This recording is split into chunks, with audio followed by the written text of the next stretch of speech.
to the Quaker Sports Recap. It was homecoming week for our teams, and they were hyped up, wearing their maroon and white with pride.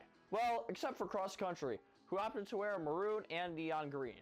Last week I stopped by girls tennis, girls and boys soccer, boys and girls volleyball, football, and field hockey, which I'll tell you about next. Let's get right to it! On Tuesday, our Orchard Park Quakers field hockey team hosted the combined team of Holland and East Aurora. Orchard Park entered the game having given up only 2 goals all season, and were facing a similarly defensive, stingy team in Holland EA. For fans who prefer defense over offense, this game was a treat. Holland and EA struck first on a corner just 4 minutes into the game. Orchard Park quickly pushed back, but were unable to mount any sort of sustained attack due to a barrage of whistles against OP.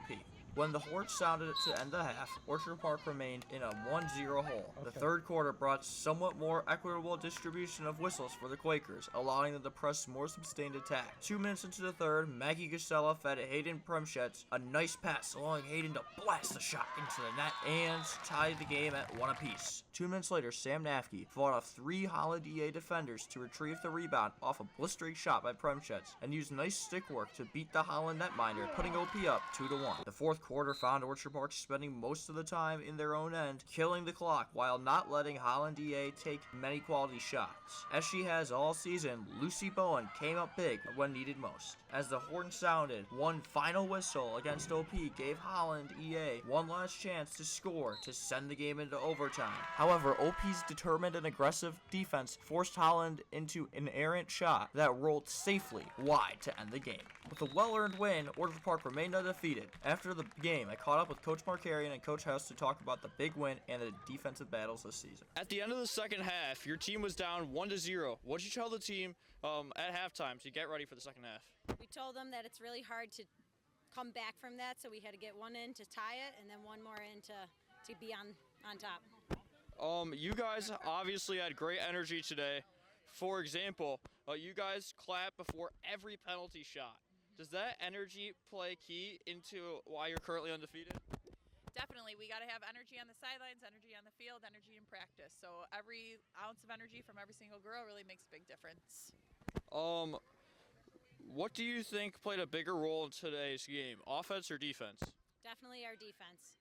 A lot of block tackles, hitting the ball out to the sidelines, up to our midfields, which then generated our forward and shots on net. Another low-scoring game, and you're still undefeated. How does goaltending play a role? It's huge. It's a big part of our defense, and the defense knows to make sure they're out of Lucy's way. She makes sure she talks to everybody, and she does an awesome job. And how do you prepare for your next game against Iroquois on Thursday? We have 1 day of practice, so we're going to work on fundamentals and little 5-yard passes. All right, thank you guys. I appreciate it. Thank you, Max. That was a well-earned win for the girls to remain undefeated. A streak which they extended on Thursday with their shutout win over Iroquois. But field hockey wasn't the only team winning games last week. Let's see how all of our teams did. Girls volleyball posted a phenomenal comeback over the Lancaster Legends after trailing 2-0. The team starts 6-0 for the first time since 2019. Boys volleyball had a nice sweep over Will North at home. Boys cross country finished 17th at the McQuaid Invitational. Matthew Griffin was OP's top finisher, placing top 40 in his race. Girls cross country finished 52nd out of 178 teams at McQuaid. Lillian Kowalik finished 4th in the sophomore division. Girls golf remains undefeated with a 6-0 record after beating Lancaster back-to-back days. Elise Brady finished first individually on Monday, shooting a 38, while Claire Brady finished first on Tuesday, shooting a 37. Both boys and varsity JV soccer posted tough 1-3 losses against St. Joe's on Monday. Landon Kirk scored the lone goal against St. Joe's, while Jefferson Pantalukaran got the assist. Girls varsity soccer earned a big comeback tie with top-ranked Clarence on Thursday, and girls JV soccer beat Lancaster with an impressive 10-1 victory. For varsity against Clarence, Sophia Kuska and Margaret McCann scored a late second-half goals, while Lily Wisniewski and Carolyn Brown got the assists. Girls varsity swim went 2-0 on the week with wins over Clarence and Hamburg. Chloe Bell won gold 4 times against Clarence and added 2 more goals against Hamburg. Girls tennis had two 5-0 sweeps, beating Frontier and Will North as they gear up for sectionals. Gymnastics won 151-137 against Clarence. Varsity field hockey remains undefeated, beating Holland and Iroquois. Hayden Premschetz led in points this week, tallying a goal and an assist against Holland. Varsity and JV football had great showings against Jamestown, with both winning. For varsity, Jonathan Puglisi sealed the game with a receiving touchdown and an interception at the end of the game. In the infamous Powder Puff game, the juniors won the first time in 3 years, beating the seniors 37-25 under Friday Night Lights. The seniors' attempt at a comeback was thwarted by a missed personal foul call against the juniors, who went on to score on the play. Up next, we have Summer So Question segment with cross-country runner Alice Weir, who finished the McQuaid Elite Divisional race 94th of 178 against some of the best runners in the country last Saturday. Let's talk a little bit more about Alice.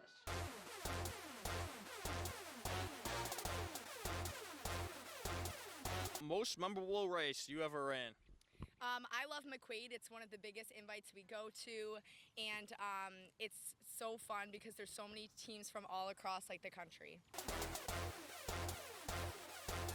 Have you ever had a dream of squirrels winning a McQuaid race? I have not, but I think they could. They're fast. They are fast. They are fast. What's the craziest dream you've ever had? I was being chased by people when I was camping. Yeah. All right, well, you're a fast runner, so I mean. You think I would escape? I think you would. What is the worst practice drill? Like workout or drill? Yeah. Okay, definitely hills. We do Mother repeats, and it's almost every Monday. And if you don't know where Mother is, it's in Chestnut Ridge, and it's a super steep, tall hill, and it is just going up and down it multiple times is excruciating pain. Well, I can imagine. Do you believe in ghosts? No, Do you think it would be more important that you believe in them or they believe in themselves? they believe in themselves. It doesn't matter what others think about you. That is true. What is your favorite food? My favorite food is pasta. Would you be willing to never eat pasta again for $1 million? That would be hard because we eat pasta every single day before meat day. So I'm going to have to go with no. All right. What event in homecoming weekend is the best? I definitely like Powder Puff the best. I think it's super fun. I love playing with my grade and trying to beat the juniors this year. Oh yeah, you guys will. Hopefully.